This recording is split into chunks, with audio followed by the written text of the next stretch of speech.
આટા ફેરા મારે છે, 2-3 વખત બહાર લઈ ગયા, પડીકુએ ખવડાયો, આમ તેમ લઈ ગયા, ક્યાંય હરખો બેસતો નથી. એટલે મેં કીધું હારું હેડ તારું હું પકડીને લાવું. મારી બહુચર ના રામ છે, હું શંખરપુર ની બહુચર કહું છું. ઓન પકડીને ના લાવું તો મારું નામ મેલડી નહીં પટેલ, હું મેલડી છું.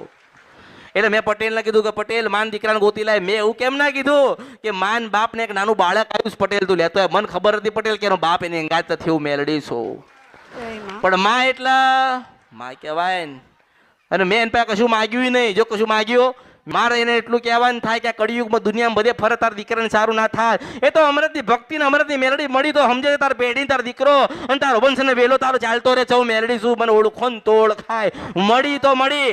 હવે તું આવ ના આવે તાર પતિ માન ના માન તાર પતિ કરે ના કરે તમારો ભાવ રહ્યો. હું તો ભાવની ભૂખી છું. મેં તારા પાસે કશું માગ્યું. મેં તને એવું ના કીધું કે તું મારી પાસે આવજે. મેં તને એમ કીધું કે તું રાજપરાની ખોડિયાલને મળવા જશે.